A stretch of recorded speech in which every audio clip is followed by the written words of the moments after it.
고린도후서 1장 1절부터 11절까지 한 절씩 교독하도록 하겠습니다. 하나님의 뜻으로 말미암아 그리스도 예수의 사도된 바울과 형제 디모데는 고린도에 있는 하나님의 교회와 또 온 아기야와에 있는 모든 성도에게 하나님 우리 아버지와 주 예수 그리스도로부터 은혜와 평강이 있기를 원하노라. 찬송하리로다. 그는 우리 주 예수 그리스도의 하나님이시요 자비의 아버지시요 모든 위로의 하나님이시며 우리의 모든 환난 중에서 우리를 위로하사 우리로 하여금 하나님께 받은 위로로서 모든 환난 중에 있는 자들을 능히 위로하시게 하시는 이시로다. 그리스도의 고난이 우리에게 넘친 것 같이 우리가 받는 위로도 그리스도로 말미암아 넘치는도다.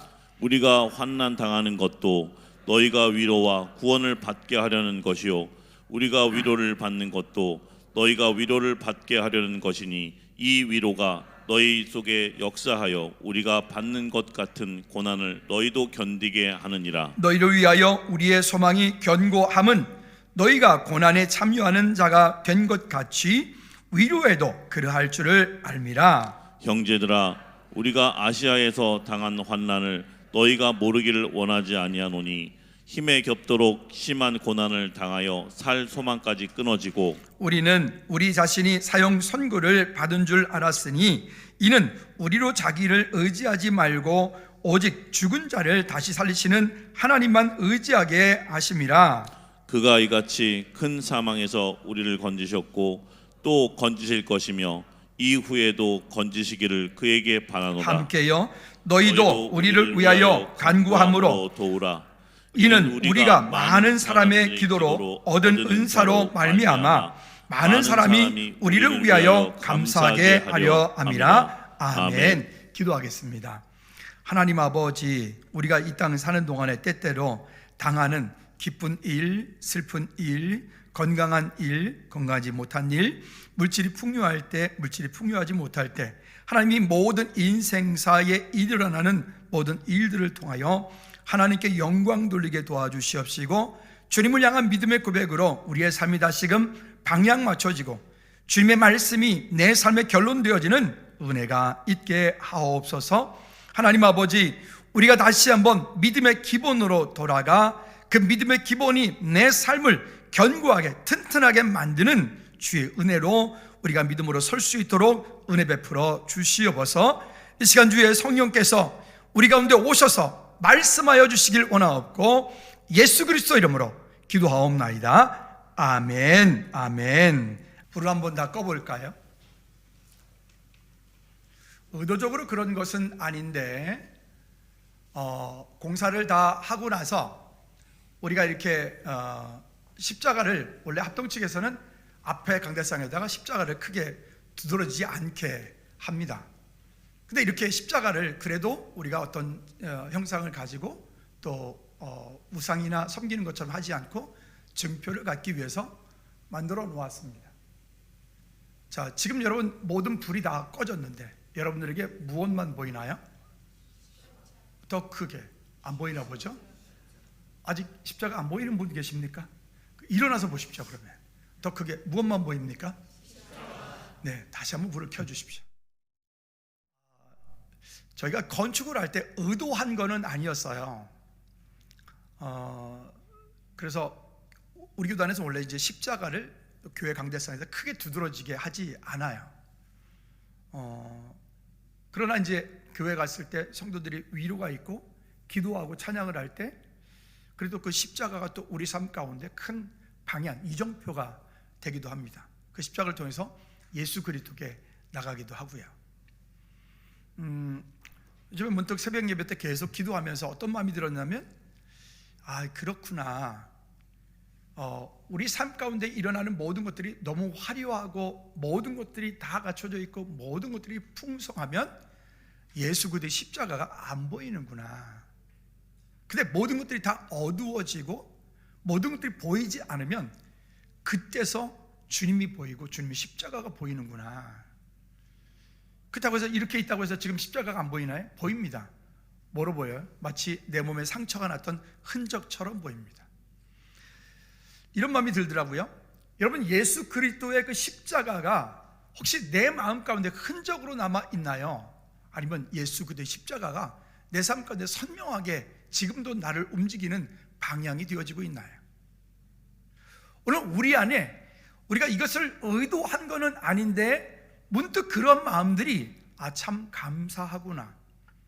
여러분, 우리가 살아가는 동안에 우리 삶 주변 가운데서 모든 것들이 풍부해. 물질도 풍부하고, 사는 것도, 먹는 것도, 입는 것도, 또 내가 지금 속한 모든 것들, 이 대한민국 땅, 이 수도권에 살고 있는 구리도 서울시를 들어가네 마네 하는데, 어쨌든 이렇게 살다 보니까 모든 것들이 풍부한 이런 속에 있다 보니까 우리는 지금 살아가는 동안에 자꾸만 무엇을 잃어버리냐면 예수 그리스도를 잊어버리고 예수님께서 십자가에서 행하셨던 그의 놀라운 기적과 이적들을 잃어버려서 내 삶에 화려하고 아름답고 멋진 것들이 주님을 바라보는 것을 못하게 만들고, 주님을 바라보는 그 일들에 우리로 하여금 자꾸 다른 데 시선을 두게 만들어서 어렵다. 그래서 우리 추수감사절 전주에 설교할 때 무슨 말씀 드렸냐면, 우리가 스스로 믿음의 광야로 나가야 된다. 왜 굳이 꼭 자발적인 불편함으로, 아니 그 자리에 있으면서 거기에서 절기를 지키라고 하면 되지, 왜 굳이 꼭 그렇게 광야로 사흘길을, 그것도 동네 근방도 아니고 멀리 사흘길을 나가서 거기서 그것도 일주일 동안 쓴 나물을 먹고 또 아무 맛도 없는 그런 빵을 먹고 또 그 쓸개 탄 포도즙 같은 쓴 포도즙을 마시면서, 텐트도 우리처럼 좋은 텐트가 아니라 그냥 대충 있는 그런 텐트 치면서 거기서 뜨거운 햇빛에 왜 그렇게 해야 됩니까? 그렇게 하지 않으면 우리 삶 가운데 너무 화려한 것들이 많아서, 풍성한 것들이 많아서 하나님이 보이지 않아요. 예수님이 보이지 않아요. 주님의 십자가가 내 삶 가운데 흔적으로 어디가 있긴 있는데 선명하게 드러나지 않아요. 여러분, 요즘 이 시대를 바라보면서 여러분 어떤 마음이 드십니까? 우리가 지금 보고 있는 유튜브, 인터넷, TV, 아니면 등등등등 이 모든 것들, 정말 우리나라로 치면 우리나라가 너무나 모든 것들이 너무나 풍성하다 보니까 이 풍성한 것이 풍성해지면 질수록 다음 세대에 대한 소망들이 자꾸 끊어져 가는 거예요. 다음 세대가 정말 교회 공동체 가운데 과연 이렇게 한국교회가 간다면 한국교회가 얼마만큼이나 버틸 수 있을까? 얼마나 버틸 수 있을까? 이 풍요함 때문에 우리는 우리 아이들, 우리 자녀들에게, 우리 다음 세대들에게 믿음을 물려주어야 되는데, 믿음을 물려주는 게 아니라 재산을 물려주려고 하고, 공부는 하라고 하고, 학원은 가라고 하고, 학원 안 가면 못되면서 예배하지 않고 주님과 함께 동행하고 큐티하고 기도하는 삶에 대해서는 너무 게으르게 만드는 이런 환경들, 여러분 한번 생각해 보신 적 있으신가요? 저는 이렇게 목회를 했지만 우리 지금 강사님이나 전사님들, 우리 사역자들은 우리나라를 바라볼 때 이제는 목회 차원으로 접근을 하면 안 되고, 우리 저분들은 선교 차원으로 이 나라에서 사역을 해야 돼. 우리나라에서 선교 차원으로 접근하지 않으면 이 땅 가운데 우리 다음 세대는 또 소망이 없다. 여러분, 이런 때 우리가 살고 있습니다. 그러면 결국 어떻게 하면 될까요? 이 문화의 쓰나미, 세상의 가치관이 성경적인 가치관보다 우위가 되어서 성경이 말씀하고 있는 대로 우리가 살아가려고 하면 세상에서 손가락질 받고 바보가 되고, 성경적인 가치로 살려고 하면 아니 아직도 그렇게 고리타분한 사람이 있어? 라고 말하는 이런 세대, 심지어 그리스도인들조차도, 예수 믿는 우리조차도 성경에서 말씀하고 있는 대로 살려고 하면 굳이 꼭 그렇게 할 건 있어? 그렇게 하지 않아도 돼, 이렇게 해도 돼, 세상 사람들 다 그래. 이게 지금 우리가 부딪히고 있는 세상이에요. 우리 기성세대는 그래도 살만해. 우리 지금 젊은 세대들, 우리 여기 청년 세대들, 우리 청년 세대들은 너무나 큰 혼란, 너무나 큰 그런 가치에 이게 파괴되어진 이런 질서, 이 속에서 우리가 어떻게 해야 될까? 어떻게 해야 될까? 우리 자녀들에게 좀 더 많은 돈을 물려주고 좀 더 많은 재산을 물려주면 우리 아이들이 행복해질까? 아니라고 하는 건 우리가 이미 답을 알고 있습니다. 그럼 어떻게 하면 될까? 우리는 우리 자녀들에게 좀 더 철저하게 믿음을 물려주지 않으면, 오직 예수 그리스도를 물려주지 않으면 이거는 더 이상 희망이 없다. 여러분, 그러므로 저와 여러분들이 다시금 이 땅의 공중 권세 잡은 자, 그 사단 마귀를 이길 수 있는 힘, 육신적인 그런 어떤 싸움에서 이길 수 있는 힘, 영적인 싸움에서 이길 수 있는 힘, 그것은 따라합시다. 다시 복음으로 돌아가는 길밖에 없다. 아멘. 다시 복음으로 돌아가는 길밖에 없다. 집에서 식구들이 이런저런 얘기를 하다가, 어떤 얘기를 하다가 이런 얘기가 나왔어요. 저건 왜 저래? 저건 아니잖아? 뭐 등등 이제 얘기가 났어요. 그래서 무엇 때문에 그래? 이 얘기를 하다가 제가 이제 뭐라면, 예수님 안 만나서 그래. 예수님 만나야 돼. 그랬더니 우리 아들들이 하는 말이, 아빠는 기승전 예수님이죠. 그러니까 한번 따라합시다. 내 인생은 기승전 예수 그리스도다. 진짜 그게 맞잖아요. 왜 그러느냐? 그래요. 그럴 수밖에 없어요. 그 사람은. 왜? 예수님 만나지 못했는데. 세상적인 가치를 가지고 있는 사람이니까. 그러면 그리스도 안에 있는 우리는요, 그리스도 안에 있는 저와 여러분들은, 우리는 하나님의 자녀이기 때문에 하나님의 자녀로서 우리도 기승전 예수 그리스도여야 되지 않을까요? 우리의 삶 가운데 뭔가가 화려하고 뭔가가 아름답고 뭔가가 멋지면 안 보이잖아요. 지금 본당도 이렇게 모든 것들이 화려하고 빛이 좋고 뭐 등등 아름다우니까 안 보이잖아요. 근데 안 보이는데 정말 내 삶 가운데 모든 것들이 방금 어두움을 확 가져 놓으니까 십자가가 보였던 것처럼 내 삶 가운데 그런 화려한 것을 떠나서 우리가 잠시라도, 여러분 기도할 때, 찬양할 때, 예배할 때 잠시라도 우리가 믿음의 광야로 나아가서 그곳에서 여러분과 하나님과의 독대하는 시간들이 있기를 주님 이름으로 꼭 부탁을 드립니다. 그래서 우리가 스스로 자발적인 불편함으로 믿음의 광야로 나아가서 귀찮은 몸을 일으키고 게으른 마음을 일으키고 불편한 습관들을 이끌고 나아가야 거기에서부터 하나님과의 교제가 끊어지지 않고 세상과의, 물질과의, 환경과의 싸움에서 타협하지 않고 오직 예수 그리스도로 우리가 믿음으로 살 수 있어요. 이렇게도 흔들리고 저렇게도 흔들리고 이것도 좋고 저것도 좋고, 세상적인 눈으로 볼 때는 되게 착한 사람이죠. 그렇지만 영적으로 지조가 없는 사람이 되어버리는 거예요. 여러분, 우리 영적인 믿음의 지조를 가지고 사는 우리 모두가 되어지길 바랍니다.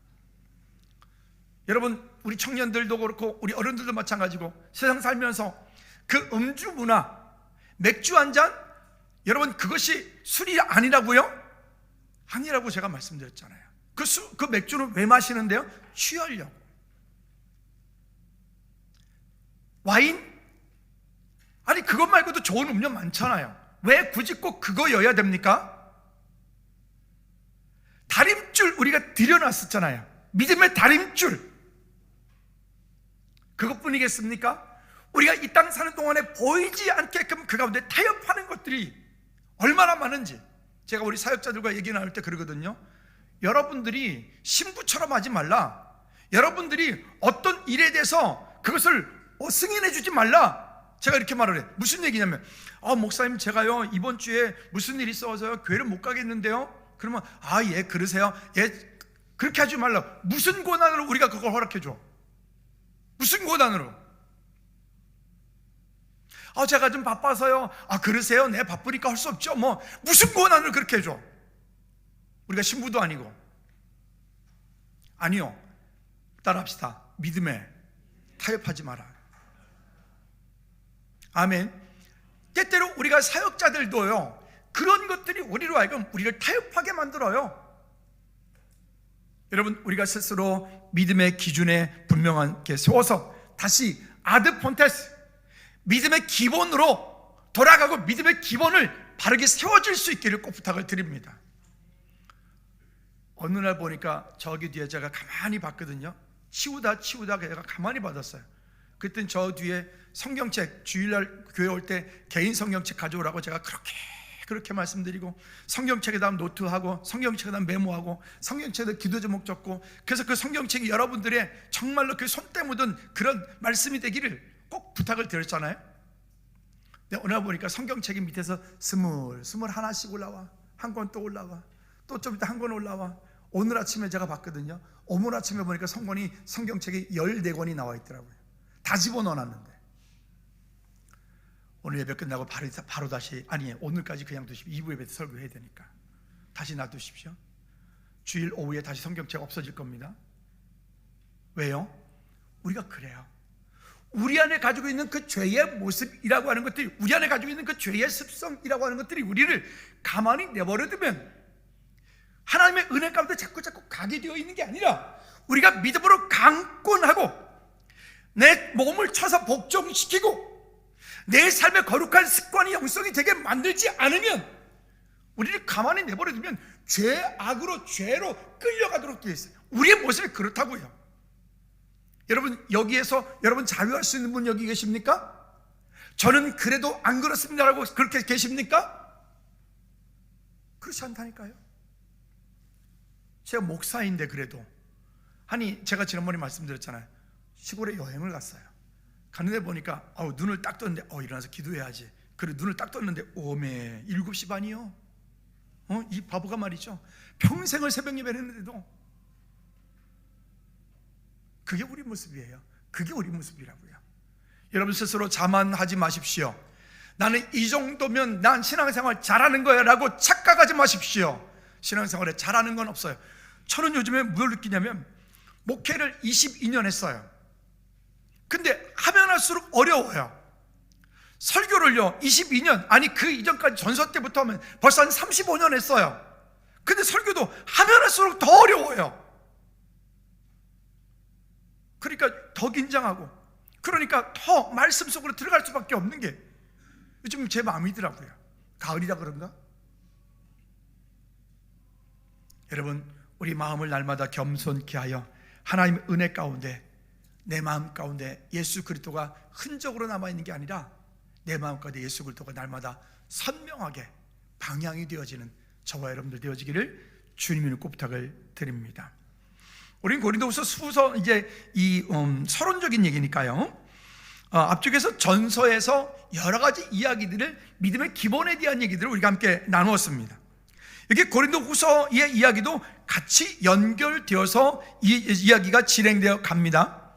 그러니까 이 당시가 가지고 있었던 사회적인 여러 가지 문제, 우상숭배 문제, 음란함의 문제, 타락함의 문제, 범죄함들의 문제, 그 당시에 인권이라고 하는 건 존재하지도 않았고, 이런 문제들, 특별히 그리스도 안에 있는 이 고린도 교회 성도들 안에, 교회 공동체 가운데 있는 성도들에게 바울이 편지한 이야기예요. 이 수신자는 고린도 지역에 살고 있는 예수 안 믿는 사람들이 아니라 고린도 지역에 살고 있는 고린도 교회 성도들에게 바울이 편지한 이야기예요. 근데 그 바울이 편지한 그 이야기의 내용들이 무엇인가 하면, 그 당시가 가지고 있는 그런 우상숭배 문제, 즉 고린도 교회 안에서도 예수님 믿으면서도 우상숭배를 하고 있다는 거예요. 예수를 믿으면서도 음란하게 행한다는 거예요. 예수를 믿으면서도 그 안에 다툼이 있고 니당 내당 쪽파당 양파당 한다는 거예요. 제가 늘 이런 말씀드렸어요. 여러분들은 김용호 목사의 제자가 아니라 여러분들은 예수 그리스도의 제자입니다. 김용호 목사를 통해서 여러분 한 분 한 분들이 모두 예수 그리스도의 제자가 되셔야 됩니다. 여러분, 우리 사역자들에게 제가 늘 말하거든요. 자기 제자 만들지 마라. 자기 꼬복 만들지 마라. 자기 당 만들지 마라. 우리나라 선교단체가 실패했던 이유가 그래서 그랬던 거예요. 자기 제자를 만들어. 가끔 보면 입버릇처럼 만들 때, 이번에도 친구들 모임 만나는데 보니까 내 제자가 그러더라고요. 그래서 내가 한마디 하려고 참았어요. 그냥 냅뒀어요. 뭘 지 제자가? 누구 제자요? 예수 그리스도의 제자예요. 할렐루야. 오늘 저와 여러분들을 통해서, 우리를 통해서 우리가 만난 한 분 한 분들이 그렇게 예수 그리스도의 제자를 세워져 가는 그런 하나님의 은혜가 있기를 주님 이름으로 꼭 부탁을 드립니다. 자, 그러면 첫 번째 보니까 주의 백성을 향한 인사와 축복에 대한 이야기를 합니다. 바울은 그 서신서의 처음 서두에서 항상 먼저 이렇게 축복합니다. 2절에 보니까 하나님 우리 아버지와 주 예수 그리스도로부터 은혜와 평강이 있기를 원하노라. 하나님 우리 아버지와 주 예수 그리스도로부터 은혜와 평강이 있기를 원하노라. 목회자들이 축도를, 예배 끝날 때 우리 교회도 주기도 모습 찬양하고 축도를 합니다. 이 축도를 하는 근거가 바울이 했던 이야기들을, 바울이 했던 글들을 이렇게 축복하고 함께 나누는 이야기들이기 때문에 그렇습니다. 여러분, 성경에도 이렇게 말씀하죠. 어디를 가든지 그 집에 평안을 빌라. 여러분들이 어떤 곳을 가든지 그 공동체 가운데 주의 평안을 빌라. 그 평안함, 빈 그 평안함이 그 집 가운데 임하지 않으면 그 평안이 누구에게 온다고요? 나에게 돌아온대.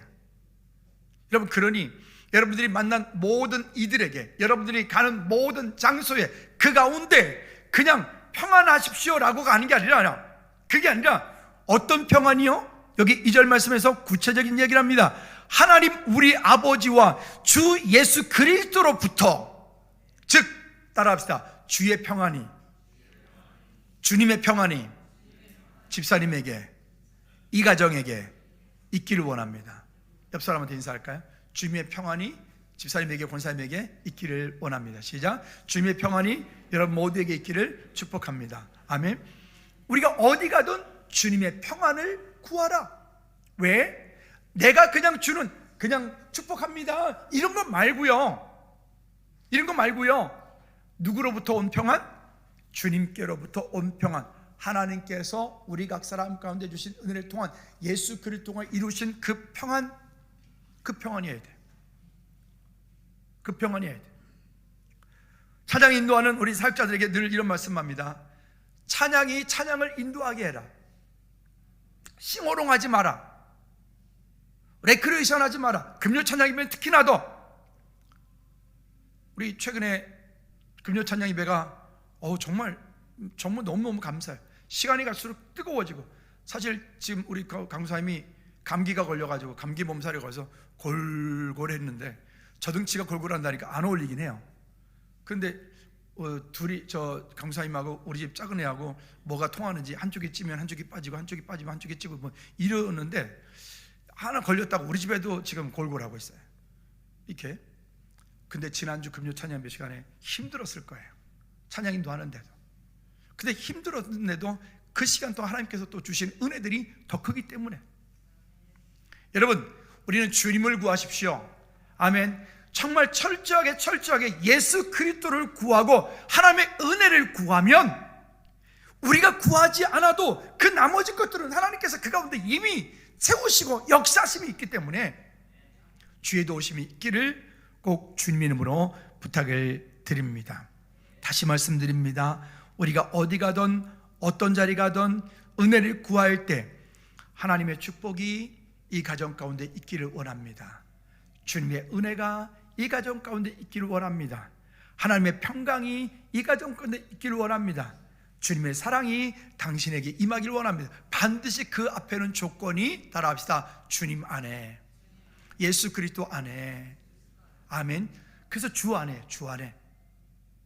여러분, 주님 안에서 우리가 하는 모든 일들이 그런 하나님의 은혜가 있길 바랍니다.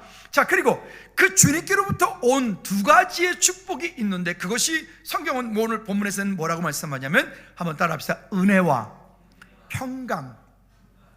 여러분이 은혜와 평강, 여기서 말하는 그 은혜와 평강이라고 하는 것은, 그 은혜는 예수 그리스도의 은혜로 말미암아 구원받은 은혜입니다. 따라합시다. 예수 그리스도로 말미암아 구원받은 은혜. 그리고 여기 평강은 예수 그리스도로 말미암아 우리로 하여금 죄와 사슬에서부터 우리를 끊어지게 만들었던, 이제는 더 이상 그 가운데 묶이지 않고 자유함을 얻을 수 있었던 그 평강입니다. 모두가 조건이 반드시 예수 그리스도 안에서 하나님의 은혜 가운데서 주 예수 그리스도로부터 은혜와 평강이 있기를 축복합니다 라고 하는 겁니다. 오늘 우리 마음 가운데 먼저 그런 평강이 있기 바랍니다. 여러분, 우리의 삶 가운데 먼저 주님의 은혜가 있길 바랍니다. 그래서 우리 마음을 담아서 한 번 더 인사합시다. 주님의 은혜와 평강이 집사님에게, 권사님에게 있기를 원합니다. 시작. 주님의 은혜와 평강이 여러분 모두에게 있기를 축복합니다. 아멘. 그 평안을 가지고 믿음으로 살 때 우리는 분명히 알아야 됩니다. 세상으로부터 우리가 구별되어야 될 것들이 많이 있습니다. 방금 말씀드렸던 것처럼 이 평안은 하나님께로부터 오는 것이어야 됩니다. 세상으로부터 오는 것 안 됩니다. 세상으로부터 얻어지는 것, 그것 가지고 이룰 수 없습니다. 세상으로부터 만족감을 얻을 수 있다고 여겨지는 것, 그것은 한계가 있습니다. 오히려 우리가 지금 보고 있지 않습니까? 세상 가운데서 그 화려하고 그 멋있었던 일들이, 때로는 제가 아는 어떤 유명한 목사님이 있어요. 참 마음속으로 존경했던 분인데 그분도 얼마 전에 보니까 얘기를 듣는데 참 안타깝게 넘어졌어요. 돈 때문에, 또 여자 때문에. 왜? 너무 유명해졌어요. 또 우리가 아는 저분 크리스찬인데 저분 왜 저렇게 됐지? 유명한 연예인이, 정치인이. 왜요? 그들 삶 가운데 너무 화려한 것 때문에, 십자가가 보이지 않기 때문에 그래요. 그들 삶 가운데 너무 유명해지기 때문에 마치 어느 순간인가 자기 스스로가 주님의 자리에 자기가 있어서 자기가 예수님이 된 거지. 여러분, 어떤 면에서는 차라리 유명하지 않고 차라리 엄청 큰 부자가 아니어서 지금 주님과 함께 동행하는 삶이 오히려 내게 더 큰 행복이고, 오히려 내게 더 큰 사랑이고, 오히려 내게 더 큰 축복인 줄로 믿으시기 바랍니다. 그건 아닌가 보죠? 그래도 돈이 있어야 되나 보죠? 그러면 다시 하겠습니다. 그러면 여러분 삶 가운데 큰 부자도 있고 또 명예도 있고 권세도 있지만 주님을 더 사랑하는 하나님의 은혜가 있기 바랍니다. 치사하네. 정말 조심해야 될 것들이 바로 그와 같은 것들입니다. 우리가 그래서 정말 잘 되면 잘 될수록 믿음의 광야로 나가십시오. 여러분 명심하십시오.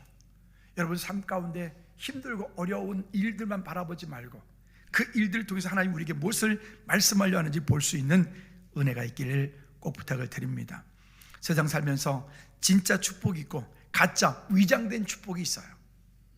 그 가짜 축복은 하나님께로부터 오지 않은 것들 모두가 다 해당이 돼요. 그게 명예가 됐든 권세가 됐든 돈이 됐든 뭐가 됐든. 그러나 하나님께로부터 온 복이, 그게 진짜 복이 되게 하려면 우리가 스스로 믿음의 광야로 나가지 않으면 그 있는 것조차도 오히려 어떤 때는 그것 때문에 하나님을 떠난 거라면 오히려 그건 복이 아니에요. 여러분 하나님의 약속을 붙잡고 믿음으로 승리하는 저와 여러분들 되어지기 바랍니다. 두 번째는 고난 중에 있는 성도와 함께 하시는 하나님이십니다.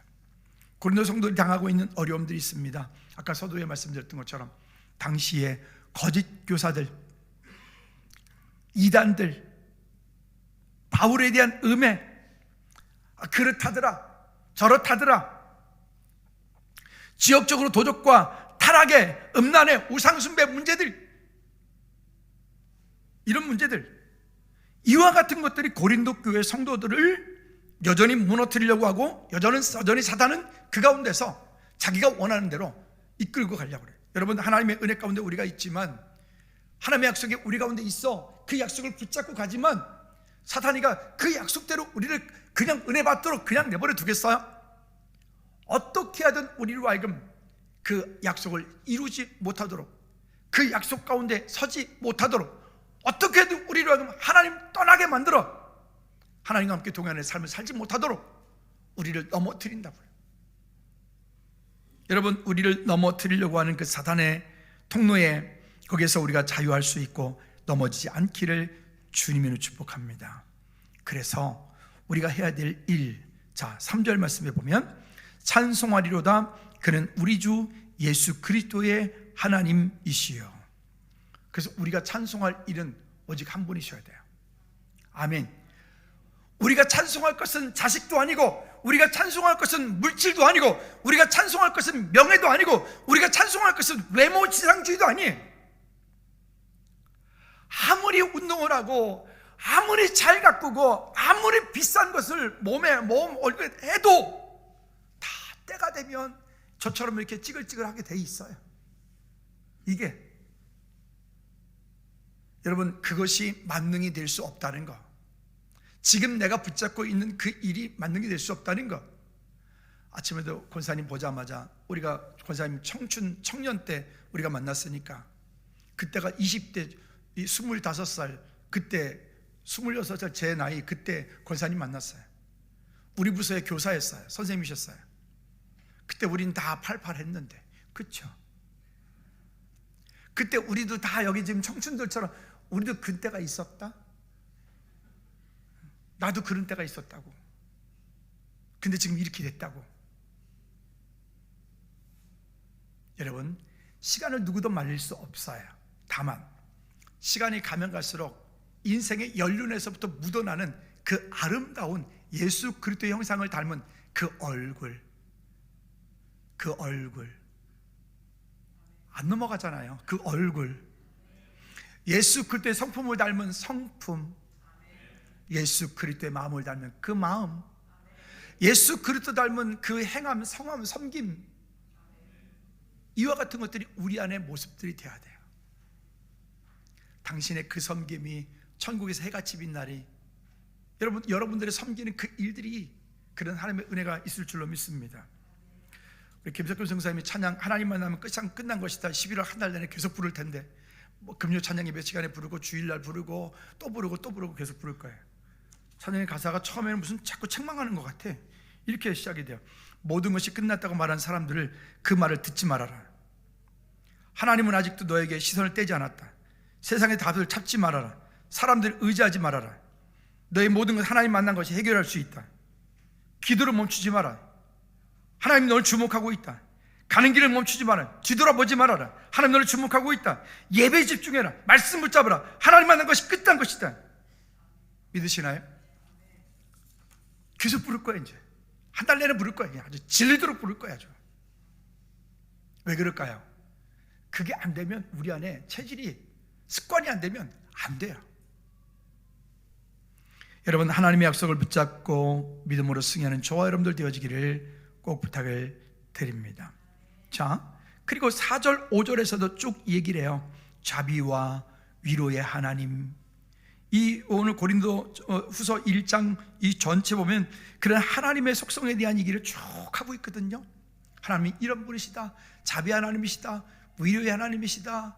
은혜 하나님이시다. 긍휼의 하나님이시다. 그러면 하나님의 속성 가운데 그런 것만 있을까요? 아니요. 때로는 자랑하시기 때문에 징계도 하시는 하나님, 채찍도 드시는 하나님. 근데 그 모든 것들은 결국 우리를 사랑하시는 하나님의 방법이신지라 하나님이 그 일을 통해서 우리를 다시 세워가시기 위한 하나님의 방법인 거예요. 하나님의 약속을 붙잡고 믿음으로 승리하시기 바랍니다.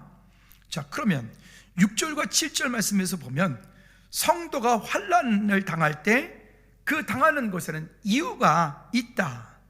6절 말씀 볼까요? 6절에 시작. 우리가 환난 당하는 것도, 여기 보면 이렇게 말해.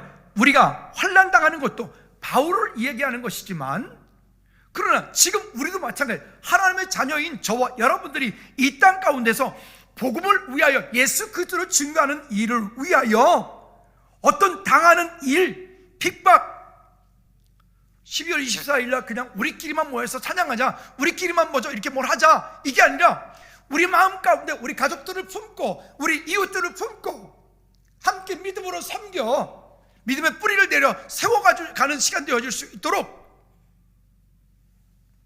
전도하다 보면 때로 침뱉음도 당하고 욕도 먹고 등등 하는 것들이 있죠. 근데 다시 말씀드립니다. 다시 6절 시작. 우리가 환난당하는 것도 너희가 위로와 구원을 받게 하려는 것이요. 여기 우리가 환난당하는 것도 너희가 위로와 구원을 받게 하려는 것이요.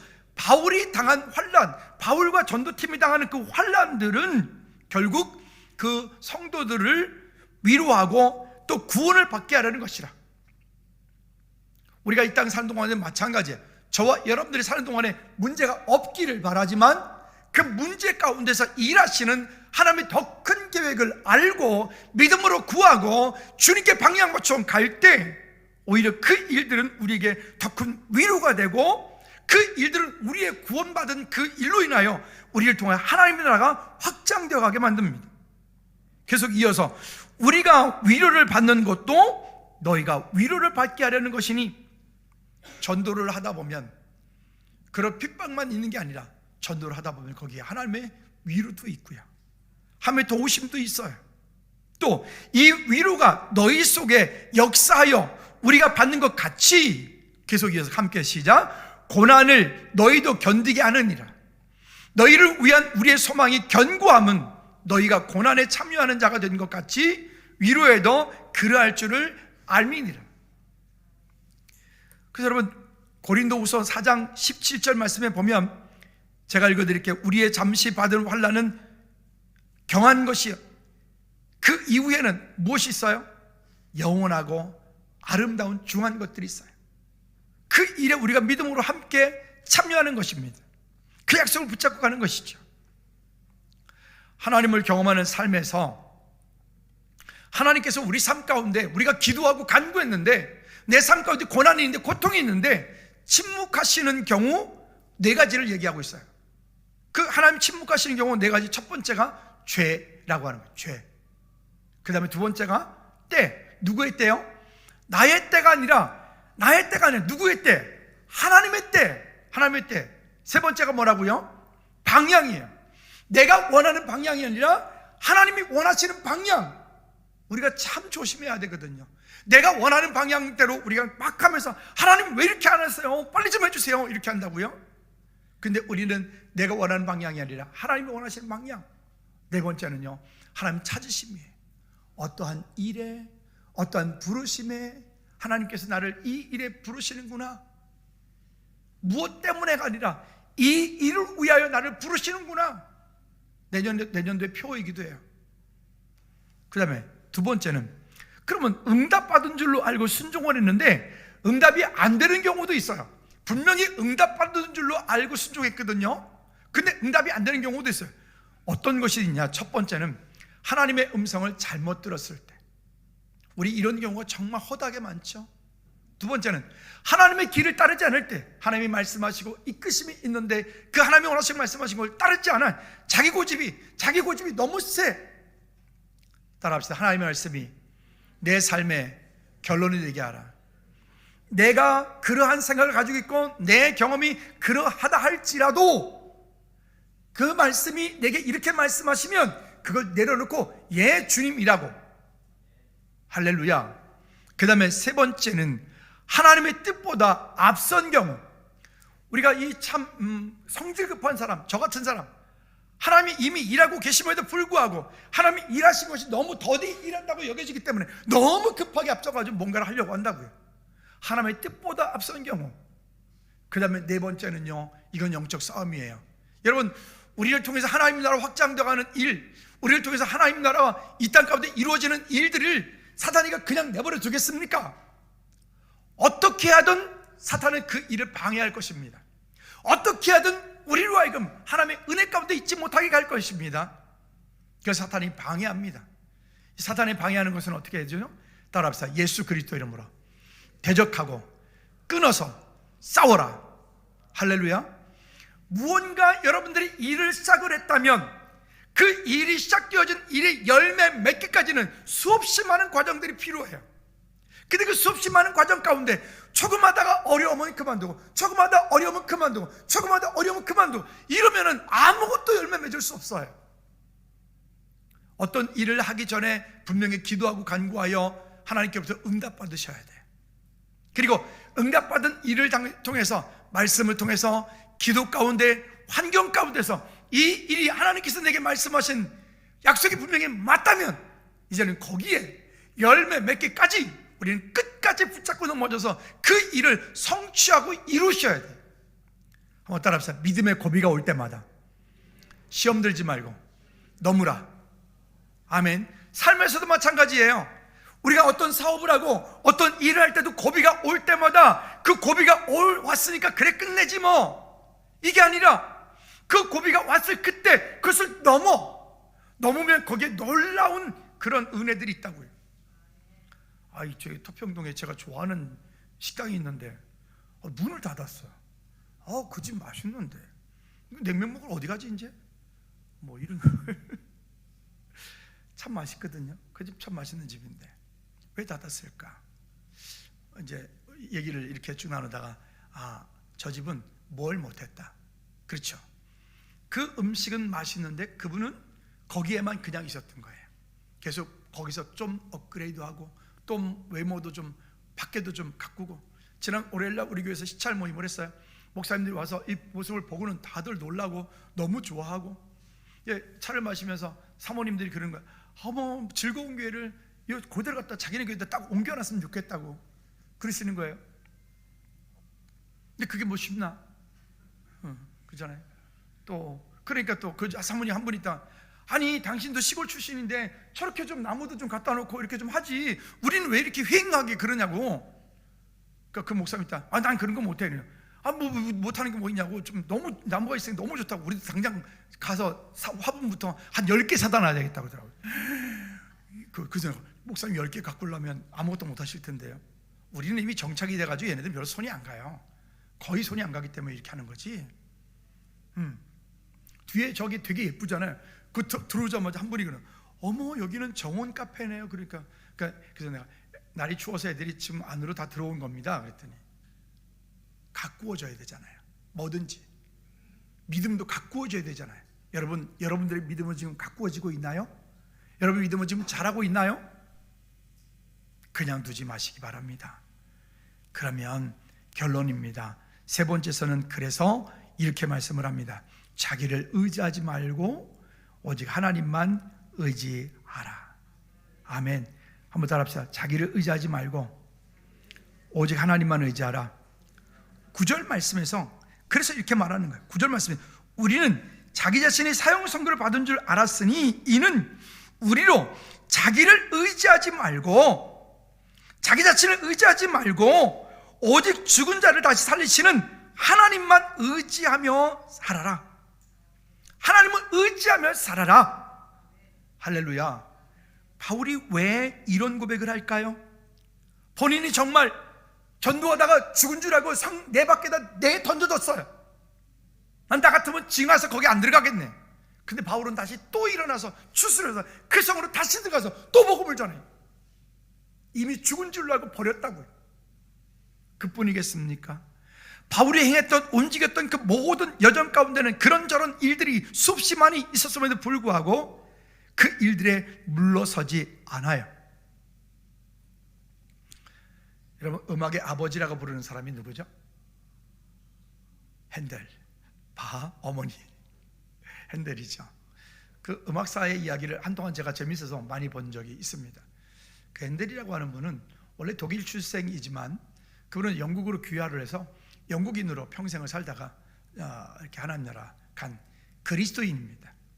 많은 분들이, 유명한 클래식 작곡가들이 거의 대부분 캐톨릭 교인들이 많아요.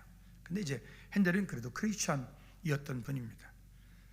그가 많은 작곡을 왕성하게 하는 중에 하반신의 마비가 와서 그의 인생이 절망이 되었어요.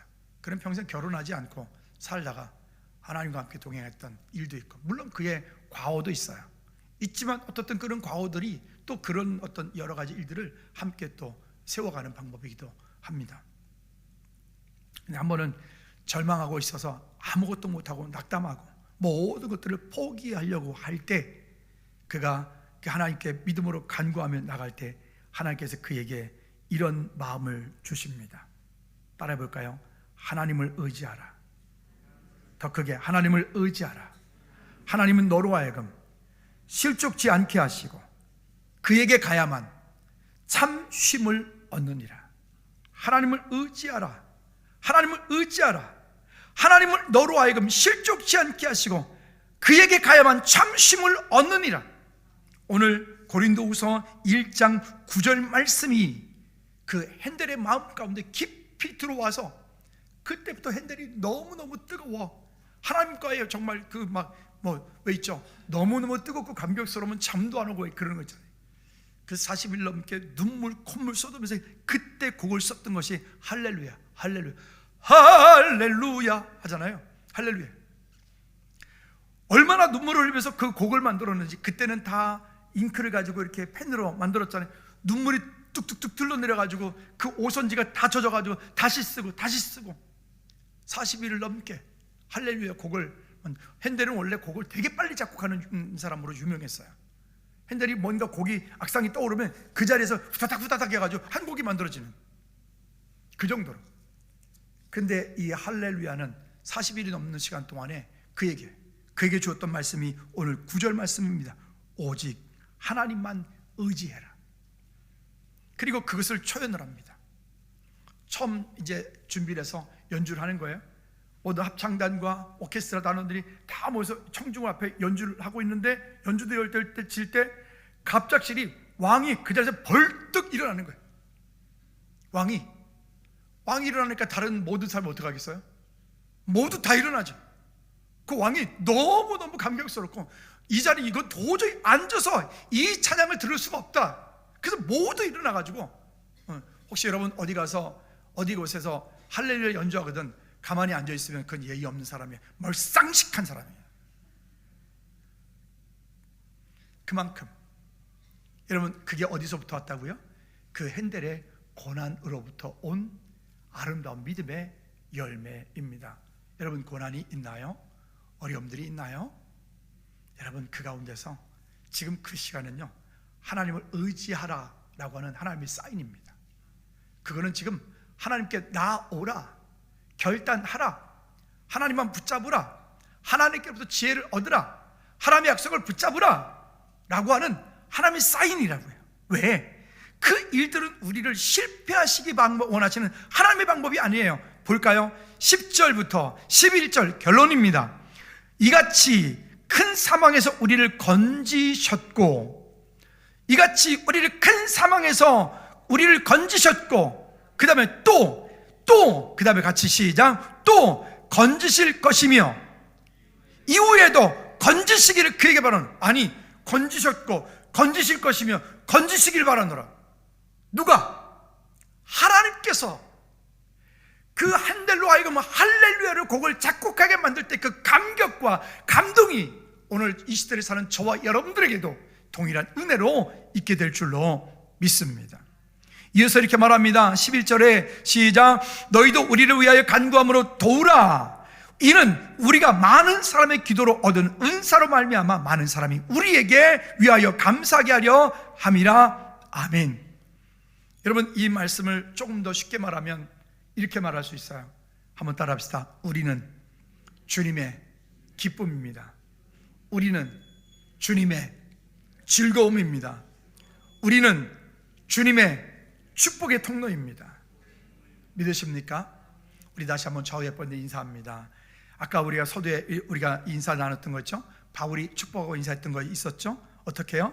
하나님의 은혜가, 주님의 평강이 집사님에게 권사님에게 있기를 주님의 축복합니다. 시작. 하나님의 은혜와 여러분의 평강이 주님의 은혜 가운데 있기를 주님의 이름으로 축복합니다. 아멘, 아멘.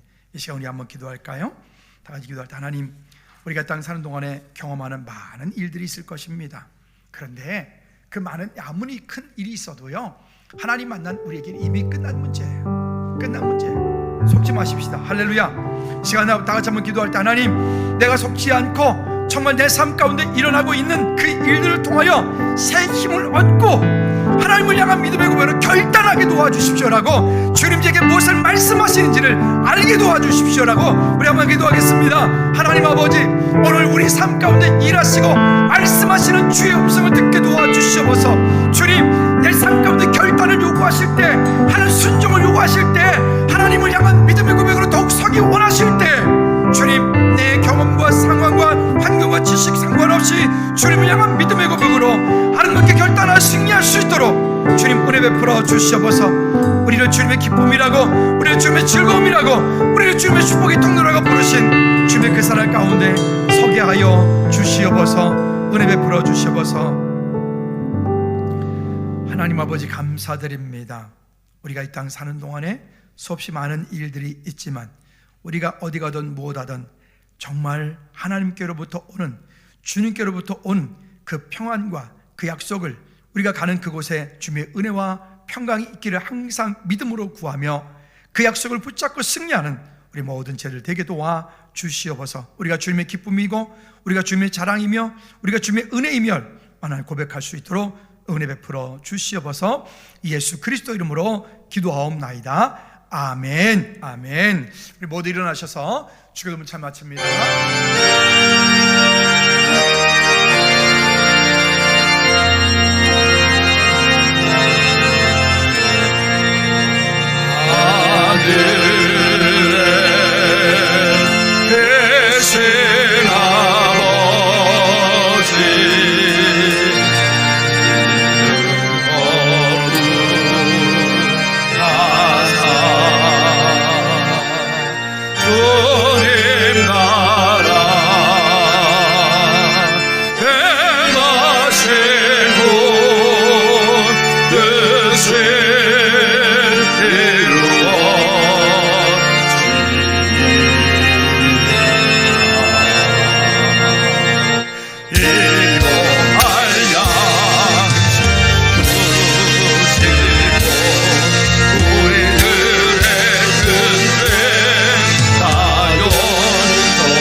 예수 그리스도의 은혜와 우리 하나님의 크고 놀랍고 무한극진 영원한 충만하신 은혜가 또 우리 이 땅 사는 동안에 주님의 은혜 가운데 살기 원하는, 또 그래서 주님의 약속의 말씀을 붙잡고 믿음으로 살기 원하는 성부 하나님의 그 신능력과 성자 예수 그리스도의 그 구원 완전하심과 성령이 도우시고 인도하심을 따라 이 땅 우리 앞에 있는 모든 문제들을 다스리며 정복하기 원하는 우리 모든 죄들 머리 위에, 저들이 하는 모든 가정과 사업장, 우리 나라 민족 선교지 위에 이제로부터 주의 은혜와 평강이 항상 함께 있을지어다.